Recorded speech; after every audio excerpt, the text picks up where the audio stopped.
Teman-teman, baca firman Tuhan wajib setiap hari. Amin. Halo teman-teman, baca firman Tuhan wajib setiap hari. Amin. Salam, selamat pagi dan selamat berjumpa kembali di channel TBKK Japiter Tinambunan. Salam sehat buat kita semua. Tuhan memberkati. Firman Tuhan pada pagi yang indah ini di hari yang ke-159 tahun 2024, tanggal 7 Juni 2024, diambil dari Injil Lukas pasal 12 ayat 6. Dalam perikop, takutlah akan Tuhan. Dalam natsnya adalah sebagai berikut. Bukankah burung pipit dijual 5 ekor 2 duit? Sungguh pun demikian, tidak seekor pun daripadanya yang dilupakan oleh Allah. Nah, kemudian bacaan pagi diambil dari 1 Petrus pasal yang kedua ayat 13 sampai dengan 17, yaitu hamba-hamba Allah. Dan dalam bacaan malam diambil dari Kisah Para Rasul pasal 19 ayat 1 sampai 12. Paulus berada di Efesus. Sekarang kita masuk dalam perikop di atas, takutlah akan Tuhan. Ini disampaikan dalam Injil Lukas. Pertanyaan bagi kita, siapakah Lukas itu? Penulis surat di atas. Nah, penulis Injil Lukas adalah seorang pengikut Kristus yang telah menulis tentang kehidupan Kristus. Jadi Lukas itu adalah seorang penulis yang menulis tentang kehidupan Kristus. Lukas adalah seorang dokter, ya. Dia seorang dokter dan juga sahabat dekat dengan Rasul Paulus. Jadi mereka sering bertukar pikiran dengan Rasul Paulus, ya. Ia dikenal sebagai penulis Injil Lukas dan Kisah Para Rasul. Jadi ada 2 tulisan-tulisan yang disampaikan oleh Lukas dalam Injilnya sendiri dan juga dalam Kisah Para Rasul, ya. Lukas dikenal dengan kecermatannya, ya, dalam mendokumentasikan kehidupan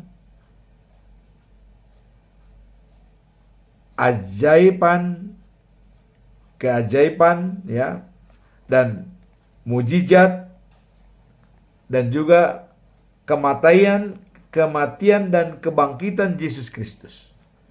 Nah, jadi dia sangat jeli mendokumentasikan semua itu. Makanya kalau kita lihat ada versi kematian Tuhan Yesus dalam Injil Lukas, ya.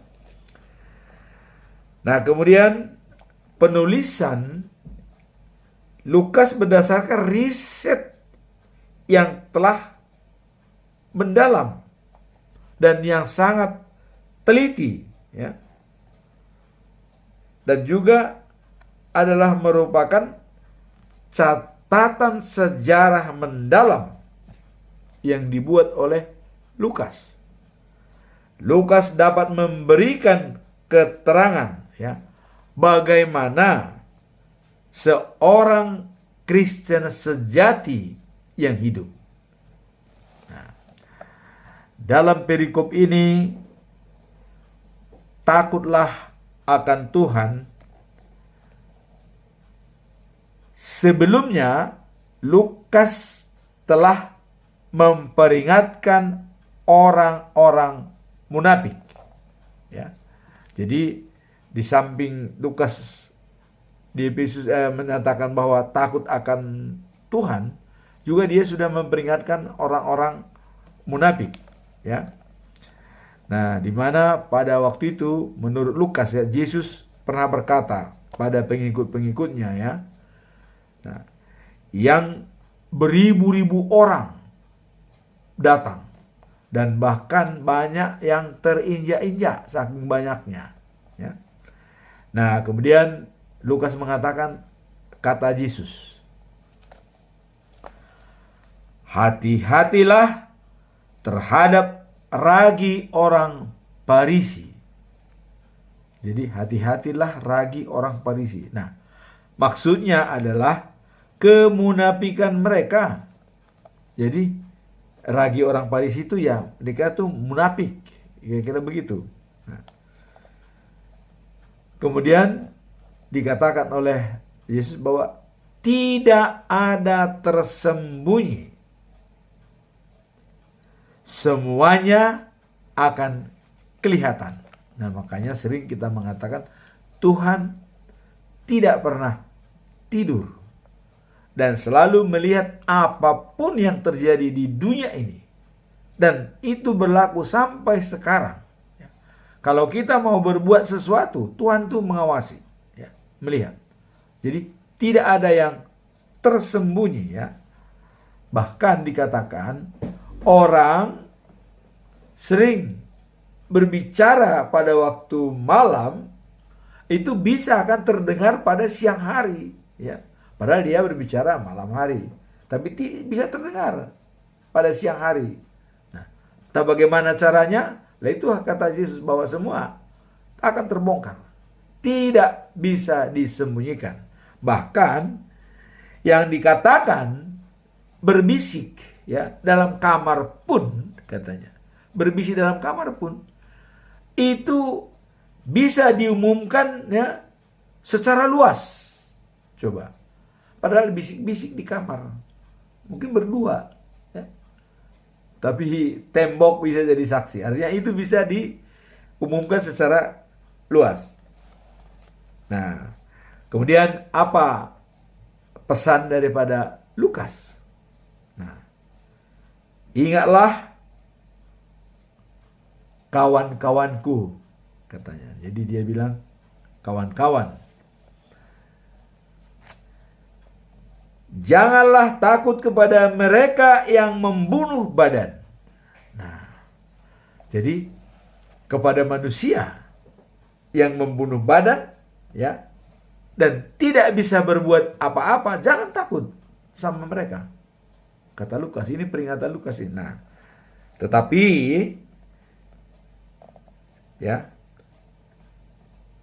saya tegaskan. Takutlah kepada Allah. Sebab ya, sesudah membunuh ya, sesudah Allah membunuh kita ya, Ia berkuasa untuk membuang ke neraka. Nah, jadi death after death. Nah, jadi dikatakan oleh Lukas, kalau manusia jangan takut kepada manusia. Hanya bisa membunuh badan. Dan habis itu tidak bisa berbuat apa-apa. Tetapi takutlah kepada Allah. Setelah membunuh manusia, dia bisa membuang ke neraka. Ya. Atau life after life. Memasukkannya ke Yerusalem yang baru. Nah, ini peringatan daripada Lukas yang sangat jeli melihat mereka ya, bahwa takutlah akan Tuhan. Karena dia bisa membunuh jiwa dan membunuh badan. Ya. Artinya membunuh hati dan membunuh badan. Tapi kalau orang yang munafik tadi, dia tidak bisa membunuh jiwa, hanya membunuh badan. Rohnya tidak bisa dibunuh. Tapi Allah bisa membunuh roh. Rohnya dimasukkan ke neraka. Orangnya dimasukkan ke neraka. Rohnya berarti dibunuh oleh Allah. Nah, itulah makanya katakan, takutlah kepada Allah. Jangan kepada manusia. Kemudian tadi Yesus mengatakan semuanya akan terbuka dan tidak ada tersembunyi. Walaupun itu dibicarakan bisik-bisik, itu bisa terbongkar secara luas. Ya. Nah, kemudian yang harus kita lihat pada perikop hari ini, ya, 5 burung pipit dijual seharga 2 mata uang yang paling kecil. Meskipun begitu, tidak seekor pun dilupakan oleh Allah. Wah, inilah makanya jangan sampai ya kita dilupakan oleh Allah. Tadi burung pipit sendiri pun tidak seekor pun itu dilupakan Allah, walaupun kecil. Nah, bahkan rambut di kepala pun sudah dihitung semuanya. Ya, sudah dihitung. Allah tahu. Nah, maka kita sebagai manusia dibanding burung pipit jauh lebih berharga di mata Tuhan. Nah, maka untuk itu jangan pernah melupakan Tuhan, ya. Dan takutlah akan Tuhan yang bisa membunuh badan dan hati. Jangan takut kepada manusia yang hanya membunuh badan, tapi takutlah kepada Tuhan yang bisa membunuh badan dan juga jiwa kita, dan berhak untuk membuang kita ke neraka dan memasukkan kita di the News of Jerusalem. Itulah kesan daripada perikop ini, dikatakan takutlah akan Tuhan karena Dia berwenang untuk memasukkan kita ke surga dan memasukkan kita ke neraka. Dan sebagai bacaan pagi kita lihat di sini, ya, surat Petrus yang kedua, ya, surat Petrus yang pertama dalam pasal 2 ayat 13 sampai 7. Nah, ini sambungan daripada yang kemarin, ya. Hidup suci. Nah, sekarang dikatakan hamba Allah. Jadi ini nyambung. Kalau kemarin itu ada batu penjuru Yesus, ya. Kemudian bangsa yang suci, umat Allah yang terpilih. Nah, kemudian hamba-hambanya diharapkan untuk hidup suci. Nah, sebagai umat Kristen, ini pesan daripada Petrus, ya. Sebagai umat Kristen dan hamba-hamba Allah, nah, dikatakan kita dipanggil untuk tunduk kepada pemerintah yang ada. Nah, ini pesannya. Nah, karena hal itu sesuai dengan kehendak Allah dan membawa berkat pada kita, ya. Nah, itu tertulis dalam 1 Petrus 2 ayat 13 sampai 17. Nah, kita diajak untuk menghormati otoritas, ya, yang ditetapkan baik oleh raja maupun gubernur. Karena dulu itu di sana otoritas itu adalah raja dan gubernur. Jadi harus tunduk kepada pemerintah sebagai bukti ketaatan kita kepada Allah. Nah, jadi dengan tunduk kita kepada pemerintah itu menunjukkan bahwa kita juga taat kepada Tuhan. Karena pemerintah itu pasti direstui oleh Tuhan Allah. Ya kalau enggak bisa memerintah, ya. Karena yang diperintah adalah manusia. Nah, sedangkan manusia ini adalah milik Allah. Nah, kita wajib tunduk kepada pemerintah dan otoritas daripada pemerintah, baik raja maupun gubernur. Ya. Nah, kemudian Rasul Petrus mengatakan, ya, bahwa sebagai warga negara dunia, yang lebih tinggi adalah warga sorga. Jadi warga negara dunia, ya, itu lebih rendah dibanding daripada warga negeri sorga. Nah, sekarang bagaimana kita menjadi warga negeri dunia yang baik dan juga warga negeri sorga? Yaitu tadi, di dalam dunia kita tunduk kepada pemerintah, otoritas, ya, sehingga akibatnya kita akan mendapat kebaikan dari Tuhan, ya, untuk masuk surga. Nah, kita tetap minta, ya, untuk tunduk dan harus kepada pemerintah secara umum. Ini yang dikatakan itu tadi. Jadi sebagai warga negara dunia. Nah, hal ini bisa menjadi role model bagi sekeliling kita. Jadi kita bisa menjadi contoh bagi orang-orang yang mungkin tidak tunduk kepada pemerintah, yang pembangkang karena tidak mengenal Allah. Banyak orang dengan tidak mengenal Tuhan, mereka pembangkang di dalam negara, ya. Selalu mengatakan, pemerintah jelek, selalu mengata-ngatain pemerintah, selalu, ya. Karena kenapa? Karena mereka tidak dikuasai oleh Roh Allah. Tapi kita katanya role model yang sudah dikuasai Roh Allah, yang tunduk kepada Allah, harus menjadi role model bagi sekeliling, ya. Tunduk kepada pemerintah. Nah, itulah yang menjadi acuan kita di dalam hidup bernegara di dunia ini, ya.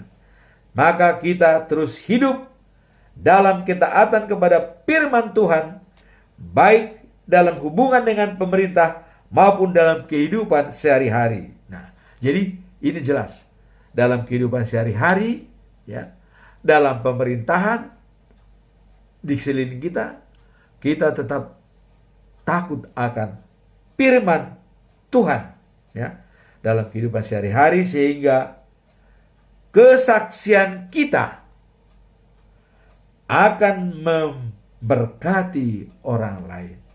Jadi kita bisa menjadi berkat bagi orang lain apabila kita melakukan firman Tuhan dengan baik. Nah, inilah dalam bacaan pagi pada kita itu, hamba-hamba Tuhan wajib hukumnya tunduk kepada pemerintah sesuai dengan perintah Allah. Dan dalam kehidupan sehari-hari kita selalu menggunakan firman Tuhan untuk tunduk kepada pemerintah dan juga menjadi berkat bagi sekeliling kita. Nah, kemudian bacaan malam, ya. Nah, malam Kisah Para Rasul pasal 19 ayat 1 sampai 12. Nah, ini adalah Paulus di Efesus. Nah, dalam perikop ini Paulus, ya, bertanya kepada orang-orang yang telah percaya kepada Yesus. Ya. Jadi apa pertanyaan Paulus? Pengalamannya di jemaat Efesus. Pertanyaannya simple. Ya. Apakah kamu sudah menerima Roh Kudus waktu percaya kepada Yesus? Wah, ini jemaat itu menjawab, kami, ya, malah belum pernah mendengar bahwa ada Roh Kudus. Tuh. Jadi bahkan mereka belum pernah mendengar, katanya, walaupun, ya, mereka sudah percaya kepada Yesus, ya, dan juga sudah dibaptis oleh Yohanes, ya. Nah, bahwa belum pernah tahu kalau ada Roh Kudus, katanya. Nah, maka dengan jawaban tersebut Paulus, ya, merasa sedikit mungkin tergerak hatinya, ya. Maka Paulus segera bertindak dan melakukan baptisan Roh Kudus kepada beberapa orang di Efesus. Nah, setelah mereka percaya. Dan Paulus mengatakan, kalau begitu katanya, baptisan apa kalian dibaptis sebelumnya? Mereka menjawab itu, baptisan daripada Yohanes. Nah, Paulus mengatakan, kalau baptisan Yohanes itu adalah untuk pertobatan dari dosa-dosanya. Nah, jadi artinya Yohanes mengatakan bertobatlah, ya, dan perbaruilah jiwamu. Nah, kemudian Yohanes sudah mengatakan dia yang akan datang yang lebih besar, ya, akan memberikan baptisan Roh Kudus. Kalau saya hanya air yang saya baptiskan, tapi kalau dia Roh Kudus. Nah, jadi itu dikatakan Paulus. Yohanes pada waktu dia membaptis, dia akan sudah mengatakan. Maka, ya, dengan demikian Paulus, ya, mengatakan bahwa kalian akan dibaptis dengan Roh Kudus dan atas nama Tuhan Yesus. Jadi Paulus membaptis mereka atas nama Roh Kudus dan Tuhan Yesus.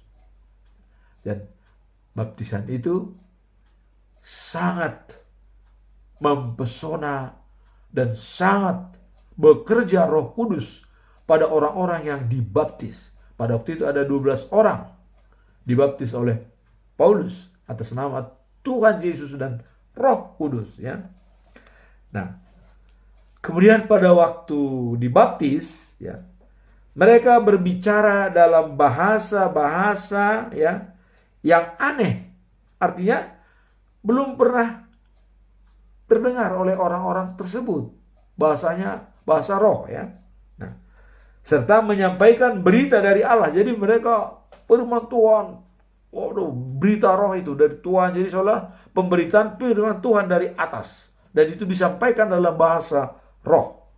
Wow, itulah kehebatan daripada roh apabila sudah bekerja dalam diri kita. Nah, di sana 3 bulan Paulus di Efesus, ya, berbicara dengan beberapa pengikut-pengikut yang taat pada Yesus. Nah, tetapi di sana ada juga, ya, yang mereka menantang dan tidak mau percaya kepada Yesus. Jadi ada sebagian menentang Paulus, ya.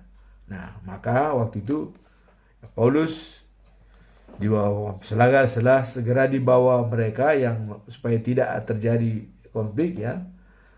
Jadi kepada mereka yang menentang Paulus, ya, dan mereka mengamankan Paulus. Nah, dan dalam perikop ini, setelah Paulus meninggalkan Efesus, apa yang terjadi?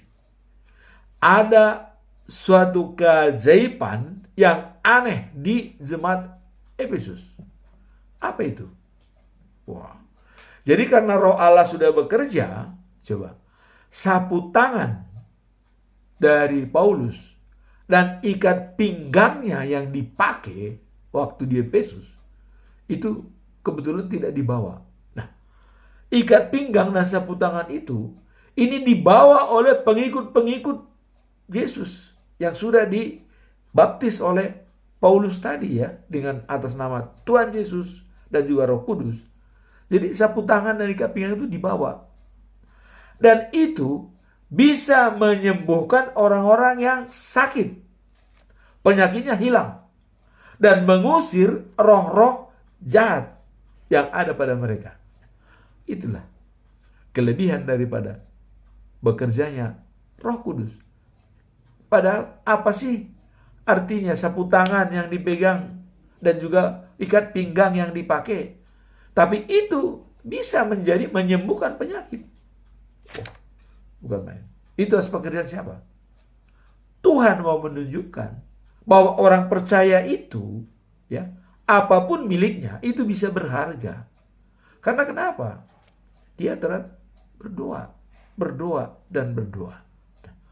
Itulah kesimpulan daripada firman Tuhan pada pagi hari ini. Yang pertama adalah takut akan Tuhan, Karena Tuhan bisa membunuh badan dan juga jiwa. Jangan takut kepada manusia yang hanya membunuh badan. Takutlah kepada Tuhan yang bisa membawa atau menyampaikan kita ke neraka atau memasukkan kita ke surga. Kemudian dalam perikop yang kedua itu, hamba-hamba Tuhan itu harus tunduk kepada pemerintah yang diberkati oleh Tuhan. Ya. Karena dengan takut akan pemerintah itu merupakan suatu contoh ketaatan kepada Tuhan. Ya. Karena Yesus sudah pernah menunjukkan, ya, ada mata uang. Gambar siapa ini? Kaisar. Ya. Wah ya, berikanlah dari kaisar itu kepada kaisar, menghormati pemerintah. Nah, kemudian dari Tuhan berikan kepada Tuhan. Nah, jadi itulah perikop yang kedua, bahwa hamba-hamba Allah harus tunduk kepada pemerintah setempat yang dianjurkan oleh Petrus. Nah, kemudian Paulus bekerja bahwa orang-orang yang ada di Efesus yang sudah dibaptis oleh Yohanes, mereka belum kenal Roh Kudus. Maka dibaptis ulang oleh Paulus, ya, dengan baptisan Roh Kudus dan atas nama Tuhan Yesus, sehingga mereka bisa berbahasa roh dan menyampaikan berita dan firman Tuhan.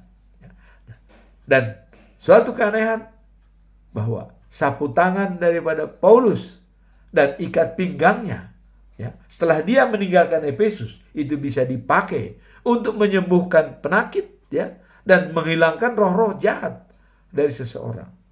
Sebenarnya kalau kita lihat, apa sih artinya sapu tangan dengan ikat pinggang? Tapi itulah pekerjaan daripada Roh Allah yang bisa bekerja setiap saat kepada siapapun yang memintanya, baik itu orang yang lemah maupun yang kuat. Tuhan pasti mengerti dan tahu semua. Bahkan burung pipit saja dikasihi Tuhan, apalagi kita manusia sebagai ciptaannya yang sempurna. Maka kasihilah Tuhan Allahmu dari segenap hatimu, dari segenap jiwamu, dan dari segenap kekuatanmu, karena itulah yang terbaik bagi Tuhan. Amin. Tuhan memberkati kita semua.